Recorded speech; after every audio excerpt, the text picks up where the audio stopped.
మళ్లీ రాజుగారు అడుగుతున్నాడు, చిదాత్మ అనేది ఆకాశంలాగా సర్వగతం, ఇది అన్ని చోట్ల ఉంటుంది.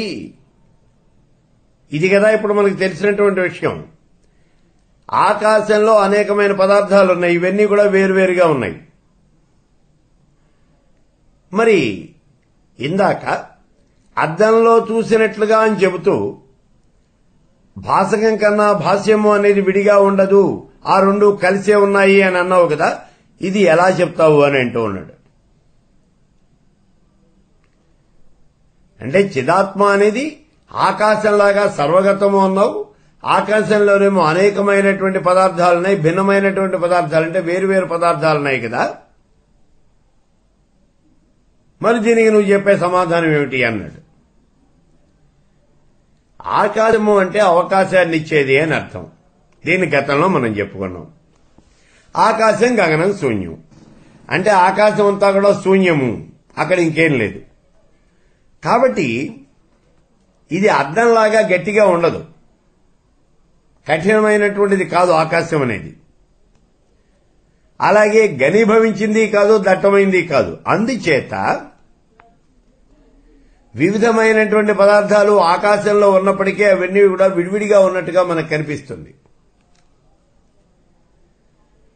అనేక రూపాలు కలిగినటువంటి ప్రతిబింబాలు కనిపిస్తూ ఉన్నప్పటికీ అద్దం ఏమో ఒకటిగానే ఉంటుంది.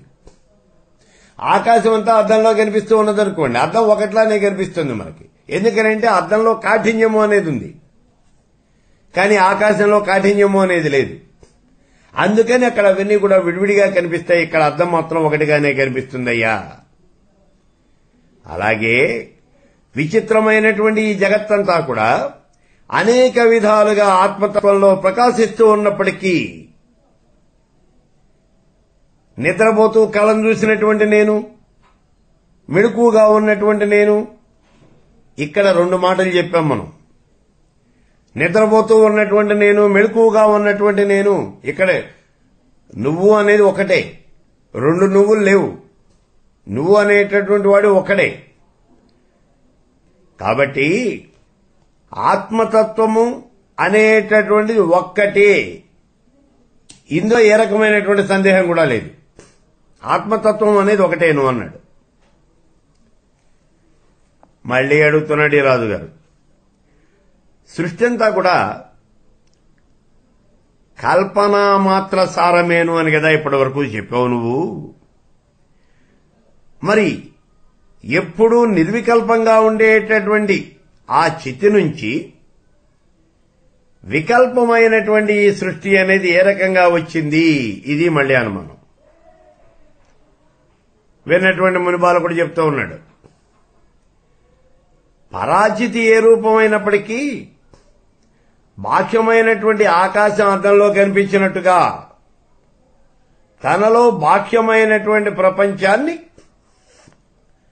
ఆ పరాచితి ప్రకాశింపజేస్తూ ఉన్నది అన్నాడు. ఆలోచించాడు ఈ రాజుగారు. ఆకాశం అనేది బయట ఉంది, అందుకని అద్దంలో కనిపిస్తూ ఉన్నది. మరి పరాచితి జగత్తు ఈ రెండు వేరువేరు కాదుగా, రెండు ఒకటే కదా. పరాచితి కన్నా వేరైనటువంటిది ఏం లేదు కదా. మరి ఏమిటిది ఇక్కడ అనుమానం. ఎందుకనంటే అక్కడ ఆకాశం అద్దం రెండు వేరువేరు, ఇక్కడ ఉన్నదంతా ఒకటే, అదే పరాచితి. దీనికన్నా వేరైనటువంటిది లేదు. మరి ఇక్కడ ఎట్లా కుదురుతుంది, ఇది అనుమానం. దీని సమాధానం చూడండి. చితికి స్వాతంత్రము అనేటటువంటిది ఉన్నది. స్వాతంత్రము అంటే ఇహమైనటువంటి కోరికలు లేకపోవటం, ఇదే స్వాతంత్రం. అర్థం ఏమిటి, జడం. కాబట్టి దానికి ఇతరమైనటువంటి అపేక్ష అనేటటువంటిది ఉంది. చితి చైతన్యం, దీనికి స్వాతంత్రం ఉంది. అద్దానికి స్వాతంత్ర్యం లేదు, చితికి స్వాతంత్ర్యం ఉంది. కాబట్టి బాహ్య బింబాపేక్ష అనేటటువంటిది లేదు. మొట్టమొదటిసారిగా బాహ్య ప్రపంచాన్ని ప్రకాశింపచేయటాన్నే సృష్టి అని అంటారు. ఈ సృష్టి అంతా ఎక్కడుంది? తనలోనే ఉన్నది అని చెప్తూ ఉన్నాం కదా. తనలో ఉన్నటువంటి సృష్టిని, తనలో అంతర్లీనంగా ఉన్నటువంటి సూక్ష్మ రూపంలో ఉన్నటువంటి సృష్టిని బయటికి ప్రకాశింపజేసింది అంతే. అలా ఈ ప్రపంచాన్ని ప్రకాశింపజేయటాన్నే సృష్టి అని అంటారు. ఈ సృష్టిని అవిద్య, తమస్సు అని కూడా అంటారు. పూర్ణమైనటువంటి వస్తువు ఆ చితి యొక్క ఒక అంశతో ఉన్నట్లుగా భావించటాన్నే బాహ్యాభాసన అని అంటారు అన్నాడు ఈ ముని బాలకుడు. రాజుగారు చూశాడు, తల ఊపాడు, బుర్ర గొక్కున్నాడు. ఏం అర్థం కాలేదు, ఏమీ అర్థం కాల. అదే మా చెబుతున్నాడు, ముని బాలక నువ్వు చెప్పినటువంటి విషయం నాకేం అర్థం కాలేదే, మళ్ళీ సరిగ్గా చెప్పు అన్నాడు. ఇప్పుడు ఈ ముని బాలకుడు మళ్ళీ చెప్తూ ఉన్నాడు. రాజా, పరమేశ్వరుడు నిర్వికల్పుడు, ఆయన చిదేకరస్తుడు. ఈ విషయాలు నీకు తెలుసు, గతంలో కూడా మనం చెప్పుకున్నాం. ఇతడు చేతనత్వం కలిగినటువంటి వాడు, చేతనుడు. జడత్వం ఉన్నటువంటి వస్తువు తాను ప్రకాశించాలి అని గనక అన్నట్లయితే తనకన్నా భిన్నమైనటువంటి చైతన్యం కలిగినటువంటి వస్తువు యొక్క సహాయం కావాలి. జడత్వం ఉన్నటువంటి వస్తువుకి ప్రకాశము అనేది లేదు. ఈ ప్రకాశం ఎవరికి ఉంది? చితికి మాత్రమే ఉంది. చేతన స్వరూపమైనటువంటి పరమేశ్వరుడికి మాత్రమే ఉంది. కాబట్టి జడమైనటువంటి వస్తువు ప్రకాశించాలి అన్నట్లయితే చేతనం యొక్క సహాయం కావాలి, చైతన్యం యొక్క సహాయం కావాలి. ఓ చిన్న ఉదాహరణ తీసుకో. నీళ్లలో ఉన్నటువంటి కుండ, చీకొని చీకట్లో ఉన్నటువంటి కుండ, ఇది ప్రకాశించదు. అంటే ప్రకాశించడం అంటే ఏమిటి? ఇక్కడ చీకట్లో మన కంటికి కనిపించదు, అదే ప్రకాశించలేకపోవటం అంటే. గదంతా చీకటిగా ఉంది, ఆ గదిలో ఓ మూల కొండ ఉంది, అది మనకు కనపడదు, కాబట్టి అది మన కంటికి కనిపించదు. ఈ కుండని మనం చూడాలి అంటే మనకేం కావాలి? వెలుతురు కావాలి. అంటే జడం ప్రకాశించాలి అంటే చైతన్యం యొక్క సహాయం కావాలి. వెలుతురు అంటే చైతన్యం. కానీ దీపాన్ని చూడటానికి లేదా సూర్యుడిని చూడటానికి దీనికి వెలుతురు ఎందుకయ్యా? ఇంకో దాని సాయం ఎందుకు? దీపం చూడాలి, దీపం వెలుగుతూనే ఉన్నది. వెలుగుతూ ఉన్నటువంటి దీపం మన కంటితో మనం చూడొచ్చు. దాన్ని చూడటానికి ఇంకెవరి సహాయం అక్కర్లేదు, మన కళ్ళుంటే చాలు. అలాగే ఆకాశంలో ప్రకాశిస్తూ ఉన్నటువంటి సూర్యుడిని చూడాలి అంటే మన కళ్ళు చాలు, దీనికి ఇంకోళ్ళ సహాయం అనేది అక్కర్లేదు. ఇది స్వయం ప్రకాశమైనటువంటిది. అలాగే పరమాత్మ కూడా స్వయం ప్రకాశం కలిగినటువంటి వాడు. చిదాత్మకి ఇతరమైనటువంటి అపేక్ష అనేది ఏదీ కూడా లేదు. ఇది స్వతంత్రమైనటువంటిది. ఈ స్వాతంత్ర్యాన్నే శక్తి, క్రియ, విమర్శ ఇలా అనేకమైనటువంటి పేర్లతో పిలుస్తారు. సృష్టికాలంలో చిదాత్మ తన యొక్క రూపాన్ని మాత్రమే ప్రకాశింపజేస్తుంది, తాను మాత్రమే ప్రకాశిస్తూ ఉంటుంది. పరమేశ్వరుడికి స్వాతంత్ర్యము అనేటటువంటిది నిత్యం, ఇది అనన్యం. ఈ స్వాతంత్ర్యమే ప్రళయకాలంలో జీవుల యొక్క అదృష్టం సహకారంతో తన యొక్క స్వరూపాన్ని పరిమితమైనటువంటి దానిలాగా భాషింపజేస్తుంది. అది తన అంశము అన్నట్లుగా మనకి స్ఫురింపజేస్తుంది.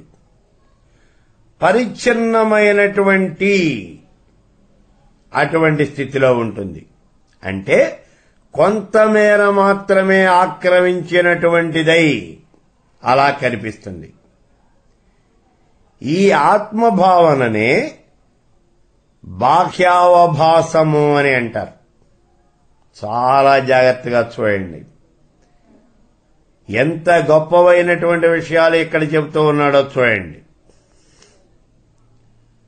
ఈ పరమేశ్వర స్వరూపాన్ని గురించి చెబుతూ ఉన్నాడు.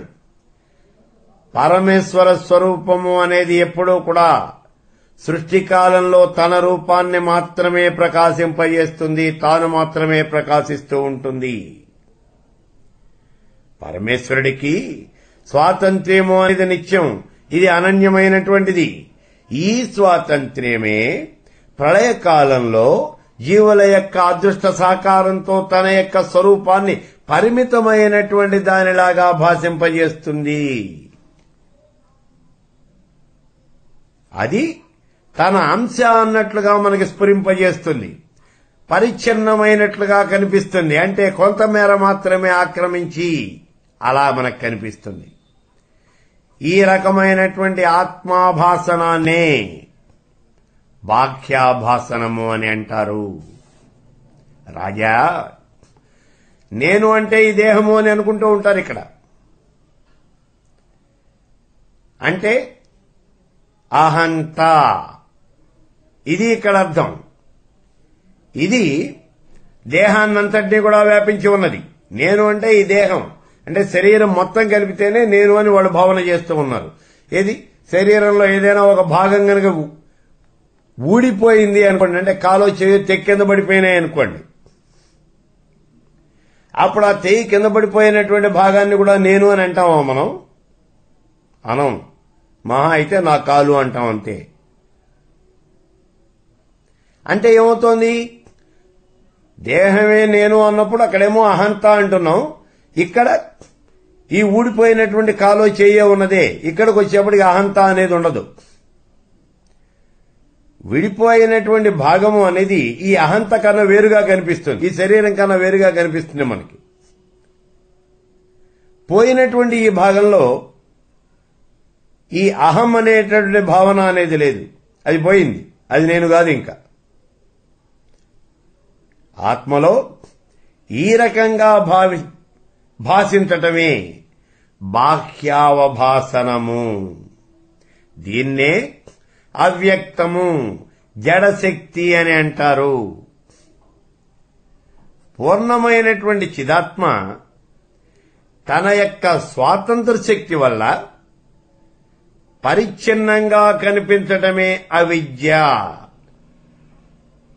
చిదాత్మ అనేటటువంటిది పూర్ణమైనటువంటిది, అంటే సర్వత్రా వ్యాపించి ఉన్నటువంటిది.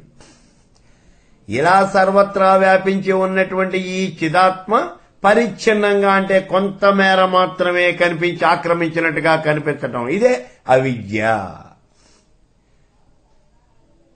ఇదే బాహ్యావభాసనము.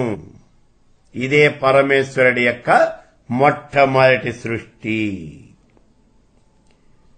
ఓ రాజా, ఈ బాహ్యావభాసనాన్నే ఉపనిషన్మతం వాళ్ళు మూల విద్య అని పిలుస్తారయ్యా. ఉపనిషత్తుల్లో అంతకన్నేం లేదు, ఇదే బాహ్యావభాసనమే. ఉపనిషత్తుల్లో మూల విద్య అంటారంతే. భగవంతుడి యొక్క శక్తినే స్వాతంత్ర్యము అని అంటారు. ఈ స్వాతంత్ర్యము అనేటటువంటి శక్తికి రాజా 3 అవస్థలున్నాయి. ఏమిటి 3 అవస్థలు అంటే, ప్రళయకాలంలో నిర్వికల్పంగా ఉన్నప్పుడు దాన్ని చిచ్చక్తి అని అంటారు. ప్రళయకాలం యొక్క చివరి దశలో దాన్ని మాయాశక్తి అని అంటారు. సృష్టి జరిగినటువంటి సమయంలో, అంటే వికల్ప దశ అనేది బాగా వచ్చినప్పుడు దాన్ని జడశక్తి అని అంటారు. ఈ జడశక్తినే ప్రకృతి అని కూడా పిలుస్తారయ్యా. మాయ, అవిద్య ఈ రెండింటినీ కలిపి జడ ప్రకృతి అని అంటారు. భూమి, నీరు, నిప్పు, గాలి, ఆకాశము, మనస్సు, బుద్ధి, అహంకారము మొత్తం 8. నేల, నీరు, నిప్పు, గాలి, ఆకాశము, మనస్సు, బుద్ధి, అహంకారం మొత్తం 8. ఈ 8 కలిసి జడ ప్రకృతి అనబడతాయి. ఇదే కార్యరూపమైనటువంటి అపరా ప్రకృతి. లలితా శాస్త్రంలో ఇక్కడ చూడు, 416, 17, 18, 19 4 నామాలున్నాయి ఇక్కడ. చిశ్శక్తిశ్చేతనారూపా జడశక్తి జడాత్మిక అని అంటూ ఉన్నాడు ఇక్కడ. ఈ చిశ్శక్తిశ్చేతనారూపా జడశక్తి జడాత్మిక అని అంటే ఇక్కడ ఈ 4 కూడా వివరించడము అనేటటువంటిది జరిగింది. ఇక్కడ ఏం వివరించారు ఈ 4? ఈ లలితా శాస్త్రంలో వీటిని శివదూతి విద్య అనేటటువంటి విభాగంలో చెప్పడం జరిగింది. 405వ నామం దగ్గర నుంచి 419వ నామం దాకా శివదూతి విద్య అని చెప్తాం. అందులో ఈ 4 నామాలు చెప్పారు. చిచ్చక్తి చేతనారూప జడశక్తి జడాత్మిక. ఇక్కడ చిచ్చక్తి అంటే ఏమిటి? సకల ప్రాణికోటి యందు ఉన్నటువంటి ఆ పరమాత్మ శక్తి చిచ్చక్తి అంటే. ఇది గనక బయటికి వెళ్లిపోయినట్లయితే శరీరం కాస్త శవం అయిపోతుంది, ఇంకేం మిగలదు. శరీరం పనిచేయటం అనేస్తుంది, చచ్చిపోతుంది. చేతనారూప అన్ని జీవుల యొక్క శరీరమందు కూడా ఈ చిచ్చక్తి చైతన్య రూపంలో ఉంటుంది. గతంలో చెప్పుకున్నాం మనం. ఇంద్రియాలకి చైతన్యాన్ని ఇచ్చేటటువంటిది, చెవికి వినే శక్తిని ఇచ్చేది, కంటికి చూసే శక్తిని ఇచ్చేది, ఇదంతా కూడా ఆ చిచ్చక్తి, ఆ పరమేశ్వర స్వరూపమే అన్నాం. అది ఇక్కడ చేతనారూప. మరి జడశక్తి సకల శక్తుల యొక్క సమ్మేళన రూపమే పరబ్రహ్మ. సత్తారూపమైనటువంటిదే ఇక్కడ జడశక్తి. ప్రకాశాంశ లేనటువంటి విమర్శ శక్తి, అదే జడశక్తి అంటే. ఇందులో ప్రకాశాంశ అనేది లేదు, కేవలము విమర్శ శక్తి, అది జడశక్తి. జడాత్మిక సత్తారహితమైనటువంటి స్వరూపమే జడాత్మిక అని పిలువబడుతోంది. ఈ ప్రపంచమంతా కూడా చేతనము జడము వీటి యొక్క సమ్మేళనం. ప్రపంచమంతా కూడా అంతే. చేతనము అంటేనేమో చిచ్చక్తి భాగం, జడశక్తి జడము అంటే జడశక్తి యొక్క భాగం. అందుకే లలితాశాస్త్రంలో ఆ పరమేశ్వర స్వరూపం ఏమిటి అంటే చిచ్చక్తి చేతనారూప జడశక్తి జడాత్మిక. ఈ చరాచర జగత్తులో ఉండేటటువంటి జీవరాశి యందు అంతటిను కూడా ఆవరించి ఉన్నటువంటి ఆ చైతన్య రూపాన్ని నువ్వేమ్మా అని అంటూ ఉన్నాడు. జీవరాశిలో ఉన్నటువంటి చైతన్య రూపానివి నువ్వే అంటే నువ్వే అవిద్యవి, నువ్వే విద్యవి. మనకి చెప్పాడు చూడండి సప్తశతిలో, త్వం స్వాహ త్వం స్వధా త్వం హి వషట్కార స్వరాత్మిక. నువ్వే స్వాహాకారానివి. ఏమిటి స్వాహాకారం? దేవతలకు ఆహుతులు అర్పించేటప్పుడు మనం హోమం చేసేటప్పుడు అప్పుడు చెప్తాం చూడండి, స్వాహ ఇంద్రాయ స్వాహ ఇంద్రాయ ఇదన్నమమా. అది స్వాహాకారం అంటే. మరి స్వధాకారము అంటే ఏమిటి? పితృదేవతలకు తర్పణలు ఇచ్చేటప్పుడు చెప్పేటటువంటిది. స్వధాంతర్పయామి స్వధాంతర్పయామి, పితృదేవతలకు తర్పణలు ఇస్తున్నాం. త్వం హి వషట్కార స్వరాత్మిక. వషట్కారము అంటే యజ్ఞంలో, అంటే హోమాలు చేసేప్పుడు, యజ్ఞాలు యాగాలు చేసేటప్పుడు వషట్కారము అనేటటువంటి చెప్తారు ఆ పరమేశ్వరుడికి, ఆ దేవతకి మనం ఇది అర్పిస్తూ ఉన్నప్పుడు. ఈ రకంగా అన్ని నువ్వేను అని చెప్తూ ఉన్నాడు. త్వమేవ సంధ్యా త్వం సావిత్రి త్వం దేవజననీ పరా. నువ్వే సంధ్యవి, సావిత్రివి, గాయత్రివి, అన్నీ నువ్వేను. పరావిద్యవి నువ్వే, అపరావిద్యవి నువ్వే, అన్నీ నువ్వేను అని చెప్తాడు. అలాగే ఇక్కడ చిచ్చక్తి చైతన్య రూపమైనటువంటి శక్తి నువ్వే, అవిద్య నువ్వే, జడశక్తి నువ్వే, అన్నీ నువ్వే. అసలు నువ్వు కానటువంటిది ఏముంది ఇక్కడ? ఈ చరాచర జగత్తంతా కూడా పరమేశ్వర స్వరూపమేను అని చెబుతూ ఉన్నప్పుడు ఇక నువ్వు కానటువంటిది అనేది ప్రత్యేకంగా ఏముంది ఇక్కడ? ఉన్నదంతా నువ్వే, నీ స్వరూపమే ఇక్కడ. అదే విషయాన్ని చెప్తూ ఉన్నాడు. అందుకే ఆ పరమేశ్వరి పూర్ణమైనటువంటిది, అంటే చరాచర జగత్తంతా కూడా ఆక్రమించినటువంటిది. ఓ రాజా, ఇప్పుడు ఆ పరాశక్తి ఉన్నదే, ఆవిడే చిశక్తి, ఆవిడే ఈ జగత్తుకి జీవం. ప్రతిబింబానికి దర్పణము అనేది ఏ విధంగా ఆధారమై ఉంటుందో అదేవిధంగా పరాప్రకృతి అనేటటువంటిది ఈ చరాచర జగత్తుకి కూడా ఆధారమైనటువంటిదయ్యా అన్నాడు. మళ్లీ అనుమానం వచ్చింది. అనుమానం తీరలా ఇంకా. ఎందుకనంటే అవిద్య అజ్ఞానము అనేది పోవాలంటే సామాన్యమైనటువంటిది కాదు. గతంలోనే చెప్పుకున్నాం చూడండి. ఈ అవిద్య లేదా అజ్ఞానము అనేటటువంటిది ఇన్ని జన్మలుగా నిన్ను అంటిపెట్టుకుని ఉన్నటువంటిది. సామాన్యంగా ఇవాళ ఏదో వచ్చినటువంటిది కాదు పోవటానికి. ఇదేమన్నా కడుపులో వచ్చినట్టు నొప్పే ఓ మాత్ర వేసుకుంటే తగ్గిపోవటానికి. అలా కాదు. ఇది నీ తండ్రి, నీ తాత, నీ ముత్తాత, నీ వంశపారంపర్యంగా నీకు వచ్చినటువంటిది. నువ్వు ఎన్నో జన్మలెత్తి చివరికి ఈ జన్మలోకి వచ్చావు. నువ్వు ఇన్ని జన్మలుగా నీకు వచ్చినటువంటి నీతో పాటే ఉన్నటువంటి అవిద్య అది. అందుకే అవిద్య నాశనము అనేది అంత తేలికగా కాదు. అందుకే ఇప్పుడు మహారాజు మళ్లీ అడుగుతూ ఉన్నాడు.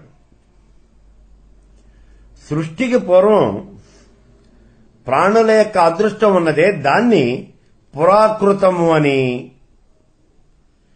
దాన్ని లెక్కలోకి తీసుకొని ఉండాలయ్యా. అంటే మనం అదృష్టము అని చెప్తాం, పురాకృతం. పూర్వజన్మలో మనం చేసినటువంటి సుకృతం దుష్కృతం అవన్నీ ఉన్నాయే, అదే మన అదృష్టము అని అంటాం. దాన్ని మనం లెక్కలోకి తీసుకుని ఉండాలి. అంటే ఎవరు లెక్కలోకి తీసుకుండాలి? పరమేశ్వర స్వరూపం. సృష్టి చేసేటప్పుడు ఈ పరమేశ్వరుడు జీవులు పూర్వజన్మలో చేసినటువంటి సుకృతం దుష్కృతం వాళ్ళ యొక్క కృతం అంతా కూడా లెక్కలోకి తీసుకుని ఉండాలి. అలా కాకపోయినట్లయితే ఒకడిని ధనికుడుగాను, ఒకడిని దరిద్రుడుగాను, ఒకడిని రాజుగాను, ఒకడిని సేవకుడుగాను ఇట్లా ఎందుకు పుట్టిస్తాడు? ఎందుకంటే ఈ జగత్తులో అందరూ సమానంగా పుట్టడం లేదు. ఒకడు రాకుమారుడిగా పుడితే ఇంకోటి మంత్రి కుమారుడిగా పుడుతున్నాడు, ఇంకోటి సేనాధిపతిగా పుడుతున్నాడు, ఇంకోడు సేవకుడుగా పుడుతూ ఉన్నాడు. వాడు చేసినటువంటి గొప్పతనం ఏమిటి, వీడు చేయనటువంటి గొప్పతనం ఏమిటి? ఏమిటి ఇందులో తేడా? అంటే వాళ్ళ యొక్క పూర్వజన్మ సుకృతం అంతకన్నా ఏం లేదు. కాబట్టి సృష్టి చేసేటప్పుడు పరమేశ్వరుడు వీళ్ల యొక్క పూర్వజన్మ కృతాన్ని తప్పనిసరిగా లెక్కలోకి తీసుకుని ఉండాలి. లేకపోతే అందరూ సమానంగానే పుట్టాలి. అలా కాకుండా పూర్వజన్మ కృతాన్ని లెక్కలోకి తీసుకోకుండా కూడా ఇలా తేడాలు చూపించాడు పరమేశ్వరుడు అని కనుక మనం చెప్పామంటే పరమేశ్వరుడికి పక్షపాతం ఉన్నది అని అనాలి మనం. కాబట్టి వారి వారి కర్మల్ని అనుసరించే వాళ్ళ జన్మలు అనేవి వస్తున్నాయి అని మనం చెబుతూ ఉన్నాం. అందుచేత ప్రాణుల యొక్క అదృష్టాన్ని మనం తప్పనిసరిగా అంగీకరించి తీరాలి. అందులో అనుమానం ఏం లేదు. ఇలా గనక అంగీకరించినట్లయితే సృష్టికి ముందు అద్వితీయమైనటువంటి చిదాత్మ ఒక్కటే ఉన్నది అని అంటే మనకి సాధ్యం కాదు. ప్రళయకాలంలో చితి యొక్క ఏకత్వానికి భంగం కలిగించేటటువంటిది ఇంకొకటి లేదు. అందుచేత ప్రళయం మొదలైనప్పటి నుంచి పూర్తయ్యేదాకా చితి అనేది ఏకరూపంగానే ఉండి తీరాలి. మరలాంటప్పుడు ప్రళయారంభం జరిగినటువంటి రెండవ క్షణంలోనే ప్రాణి యొక్క అదృష్టము అనేది పరిపక్వమవుతుంది. అప్పుడే సృష్టి ప్రారంభం అవుతుంది అని మనం చెప్పుకోవాలి. ఇటువంటి సమయంలో మొదటి క్షణంలోనే ఈ సృష్టి సాధ్యం కాదు కదా. ఇదంతా కూడా రాజుగారికి వచ్చిన అనుమానం.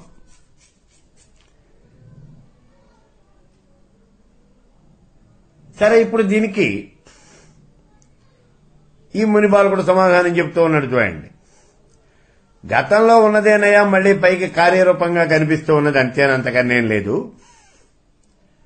గతంలో ఉన్నదే ఇప్పుడు మళ్లీ నీ కంటికి కనిపిస్తూ ఉన్నది. దీన్నే సత్కార్యవాదము అని అంటారు. సత్కార్యవాదము. దీని ప్రకారం సృష్టికి పూర్వం అక్కడ ఉన్నటువంటి ఈ కార్యం అంతా కూడా సూక్ష్మ రూపంలో మాయలో లీనమై ఉంటుంది. మాయలో లీనమైనటువంటి ప్రాణుల యొక్క అదృష్టాన్ని ఆ మాయలోనే లీనమై ఉన్నంత కాలము అది పరిపక్వం చేస్తుంది. ఎవరు? ఈ మాయే పరిపక్వం చేస్తుంది.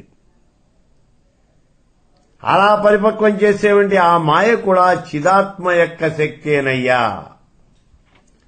అయినప్పటికీ రాజా, సృష్టి అంతా కూడా గారడివాడి విద్య లాంటిది. ఈ విషయం గతంలోనే చెప్పుకున్నాం మనం. ఇదంతా కూడా ఎండమావులు లాంటిదయ్యా, అంతకన్నా ఏం లేదు. ఒక కళ, స్వప్నం ఎంతో ఈ జగత్తు అంతే. ఈ సృష్టి అనేది చిత్ స్వభావ సిద్ధము అని, చిత్తు యొక్క స్వభావ సిద్ధము, ఈ మాట ఆగమాల్లో చెప్పబడింది. దృశ్యము అనేది ఈ చిత్తులో విడిగా లేదు. ఈ విషయం మనకు అర్థం కావడం కోసమే ఈ సృష్టి కార్యక్రమాన్ని గురించి మనకి చెప్పారయ్యా. అసలు ఆగమాలు చెప్పినటువంటి విషయాన్ని గనక చూసినట్టయితే సృష్టి లేదు, స్థితి లేదు, సంహారం అనేది అంతకన్నా లేదు. ఇదంతా మాయ. ఎందుకనంటే బ్రహ్మ సత్యం, జగన్మిథ్య. మరి కంటికి కనిపిస్తూ ఉన్నాయి కదా, ఏమీ లేదా, ఇదంతా మాయ. కంటికి కనిపించడము మాయే, నువ్వు చూడటము మాయే. చైతన్యము అనేది చిదానందఘనమైనటువంటి ఆత్మతత్వం. చైతన్యము అనేది ఆత్మతత్వం, అదే పరమేశ్వర తత్వం. చిదానందఘనమైనటువంటిది ఎప్పుడూ కూడా ఆనందము అనేటటువంటి ఆ డోలికలలో తేలియాడుతూ ఉండేటటువంటిది.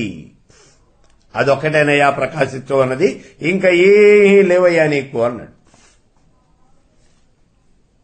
అయినప్పటికీ అనుమానం వచ్చింది ఇక్కడ. మునిబాలక, నాకు ఇంకొక చిన్న అనుమానం ఉన్నది. శుద్ధతత్వాలు అని అంటారు కదా, అవేమిటి? వాటిని కూడా ఒకసారి నువ్వు చెప్పు అన్నాడు. ఇప్పుడు ఆ శుద్ధతత్వాలను గురించి చెప్తూ ఉన్నాడు మునిబాలకుడు. రాజా, శుద్ధతత్వాలు 5. అవి ఏమిటి అంటే, మొట్టమొదటి చెప్తూ ఉన్నాను విను. శివతత్వం, శక్తితత్వం, సదాశివుడు, ఈశ్వరుడు, శుద్ధ విద్య. వీటన్నింటినీ కూడా, ఈ 5ంటిని శుద్ధతత్వాలు అని అంటారు. ఇందులో మొట్టమొదటి శివతత్వం. నీకు చాలా తేలికగా అర్థమయ్యేటట్టుగా చెప్తాను చూడు. పూర్ణమైనటువంటి చితి విచ్ఛిన్న రూపంగా, అంశరూపంగా వెలుపల భాసిస్తూ ఉంటుంది. ఆ స్థితిలో ఉన్నటువంటి దాన్నే శివతత్వము అని అంటారు. పూర్ణమైనటువంటి చితి ప్రకాశిస్తూ ఉంటుంది. ఇది ఎలా ఉంటుంది అంటే విచ్ఛిన్న రూపంగానూ ఉంటుంది, అంశరూపంగానూ ఉంటుంది. దాన్నే శివతత్వము అని అంటారు. మరి శక్తితత్వం అంటే ఏమిటి? పరిచ్ఛిన్నమైనటువంటి నిర్వికల్ప చితి అహం అంటే నేను అని సామాన్య రూపంలో భాసిస్తుంది. ఇలా సామాన్య రూపంలో భాసిస్తూ ఉన్నటువంటి దాన్నే శక్తితత్వము అని అంటారు. ఇక మూడవది సదాశివుడు. అవిద్య అనేటటువంటి పేరుతో ఆకాశంలాగా మహాశూన్య రూపంగా కల్పితమైనటువంటి పరిచ్ఛిన్నమైనటువంటి ఈ జగత్తును నేనే ఇది అనేటటువంటి అహంభావంతో ఆచ్ఛాదించినప్పుడు దాన్ని సదాశివుడు అని అంటారు. మరి ఈశ్వరుడు అంటే ఎవరు? సదాశివతత్వమే. ఇదే నేను అని జడాంశమైనటువంటి జగత్తు ప్రధానంగా భాషించినప్పుడు దాన్ని ఈశ్వరుడు అని అంటారు. మరి శుద్ధ విద్య అంటే ఏమిటి?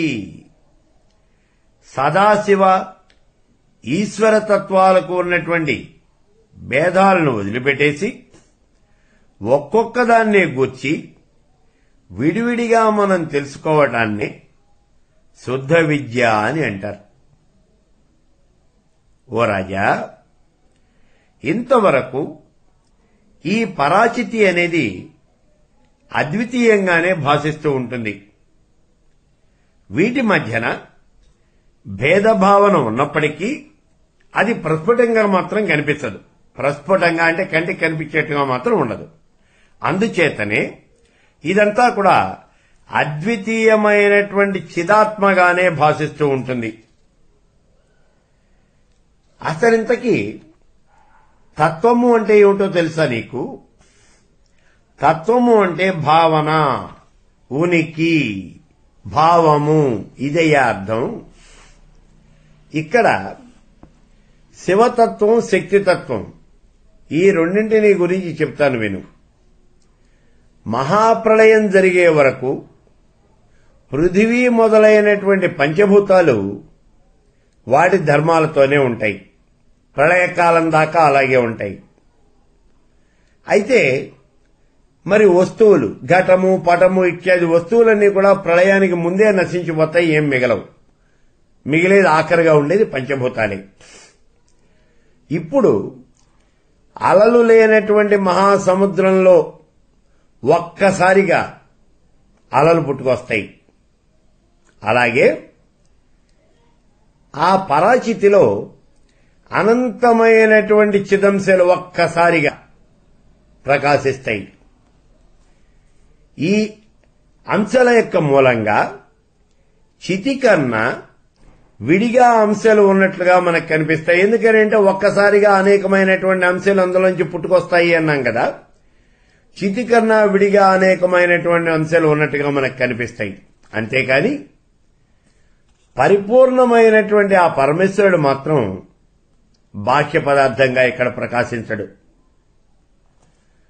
పరిచ్ఛిన్నాలైనటువంటి అనేక చిదంశల్లో అన్నింటిలోనూ ఏకరూపంగా ఉన్నటువంటి శుద్ధమైనటువంటి చిత్ సామాన్యాన్నే ఇక్కడ శివతత్వము అని అంటారు. చాలా జాగ్రత్తగా చూడండి. పరిచ్ఛిన్నమైనటువంటి అనేక చిదంశలలో అన్నింటల్లోనూ ఒకే రూపంలో ఉన్నటువంటి శుద్ధమైనటువంటి చిత్తు, అదే సామాన్యమైనటువంటిది. ఈ ప్రళయకాలంలో ఈ చిత్ అనేది అనేకమైనటువంటి అంశాలుగా విడిపోయింది. అలా విడిపోయినప్పుడు అన్ని అంశాల్లోనూ కూడా ఉన్నటువంటి చిత్తు ఉన్నదే, అన్నింటల్లోనూ ఏకరూపంగా ఉన్నటువంటి చిత్తు అనేటటువంటిది ఏదైతే ఉన్నదే అదే శివతత్వము అంటారు. అయితే ఈ శివతత్వము అనేది పరశివతత్వం కాదు. ఈ రెండు వేరు. సామాన్య శివతత్వంలో అన్ని అంశాలు, విశేషాలు గర్భితంగా ఉంటాయి. సామాన్యం అంటూ లేనటువంటి విశేషం అదే పరశివతత్వం.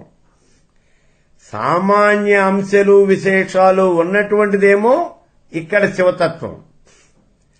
అక్కడ సామాన్యము అనేటటువంటిది ఏది ఉండదు. ఇంకా అక్కడ ఇవేవి లేనటువంటిది ఆ పరశివతత్వం.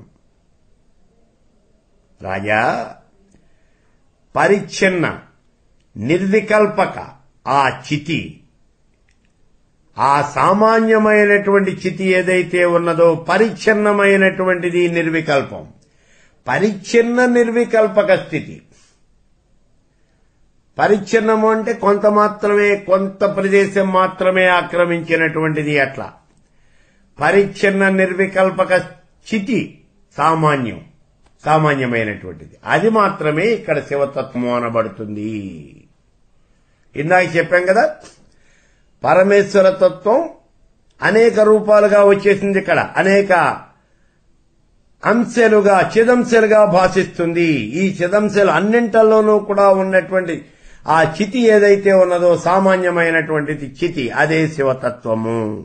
ఇది పరశివతత్వం కాదు, కేవలము శివతత్వము. ఇక శక్తితత్వము అంటే ఏమిటి? పరిచ్ఛిన్నమైనటువంటి నిర్వికల్పక చితి నేను అని సామాన్య రూపంగా భాషించటమే అంటే అహం. ఇలా భాషించటమే శక్తితత్వం. నిజంగా చెప్పాలి అంటే రాజా, శివతత్వానికి శక్తితత్వానికి పెద్దగా తేడా అనేది ఏమి ఉండదయ్యా. అయినప్పటికీ నిర్వికల్పమైనటువంటి చిత్తి రూపంలో ఉన్నప్పుడు అయి శివతత్వం అవుతుంది. అహం అని భావించినప్పుడు అది శక్తితత్వం అవుతుంది. నిర్వికల్ప చితి రూపంలో ఉంటేనేమో శివతత్వం అవుతుంది. అహం అని భాషించినప్పుడు శక్తితత్వం అవుతుంది. ఇంతేనయ్యా ఉన్నటువంటి తేడా. ఈ ఒక్క మాట మనం గుర్తుపెట్టుకుంటే చాలు. రాజా, ఈ రకంగా శుద్ధతత్వాలు అనేవి ఇప్పుడు చెప్పాను కదా. అసలు తత్వము అనేటటువంటిది 3 రకాలుగా ఉంటుంది. ఇప్పుడు దాని గురించి చెప్తాను విను. ఈ తత్వం ఏమిటి అంటే శుద్ధము, అశుద్ధము, మిశ్రమము అని మొత్తం 3 రకాలు. ఇప్పటిదాకా మనం పైన చెప్పుకున్నటువంటివి 5 తత్వాలు అన్నామే, ఇవన్నీ కూడా శుద్ధ తత్వాలు. అంటే ఇవి అద్వితీయమైనటువంటి చిన్మాత్ర స్వరూపంగానే భాషిస్తాయి. ఈ 5 తత్వాల్లోనూ కూడా 5 అవస్థల్లోనూ కూడా జడశక్తి చిచ్చక్తి కన్నా కూడా వేరుగా ఏమీ కనిపించదు. అంటే జడశక్తి చిచ్చక్తి ఈ 2 విడివిడిగా మనకేం కనిపించవు. జడశక్తి చిచ్చక్తి కన్నా విడిగా ఏం కనిపించదు. జడశక్తి యొక్క ప్రాధాన్యత అనేది ఇక్కడ లేనందువల్లనే, అంటే కేవలము ఇక్కడ మనకి ఎక్కువగా చిచ్చక్తి అనేదే కనిపిస్తుంది. జడశక్తి యొక్క ప్రాధాన్యత అనేది కనిపించదు వీటిల్లో. అందుకే వీటికి శుద్ధతత్వము అని పేరు వచ్చింది. వీటినేనయ్యా శుద్ధ పంచకము అని కూడా అంటారు. శుద్ధ తత్వము అన్నా శుద్ధ పంచకము అన్నా కూడా ఇవే. ఇక్కడ ఏమిటి అంటే జడశక్తికి ప్రాధాన్యత అనేది ఉండదు. ఇది మనం గుర్తుపెట్టుకోవాల్సినటువంటి విషయం. సరే, ఇక శుద్ధతత్వాల యొక్క సృష్టి అనంతరం భేదభావము అనేది కనిపిస్తుంది. అంటే ఇంతవరకు చిచ్చక్తితో కలిసిపోయి ఉన్నటువంటి ఈ జడశక్తి ఏదైతే ఉన్నదో ఇప్పుడు ఆ జడశక్తి తలెత్తుతుంది. ఇందాకటి దాకా ఈ శుద్ధతత్వంలోనేమో జడశక్తికి ప్రాధాన్యత అనేది లేదు. ఇప్పుడు జడశక్తి అనేది తలెత్తుతుంది. ఎప్పుడైతే జడశక్తి అనేది తలెత్తిందో శుద్ధ శక్తికి, అంటే ఈ చిచ్చక్తికి ప్రాధాన్యత అనేది తగ్గుతుంది. జడశక్తి ఎప్పుడైతే తలెత్తిందో అప్పుడు చిచ్చక్తి యొక్క ప్రాధాన్యత అనేది తగ్గిపోతుంది. జడశక్తి విశేష భావం పొందుతుంది. చితే దానికి ధర్మంగా, విశేషణంగా ఇలా మారిపోతుంది. అంటే దీనికి ప్రాముఖ్యత అనేది జడశక్తికి వస్తుంది. ఈ రకంగా ప్రాధాన్యతను సంతరించుకున్నటువంటి జడశక్తి ఏదైతే ఉందో దాన్నే మాయాతత్వము అని అంటారు. మాయాతత్వము అంటారు దీన్ని.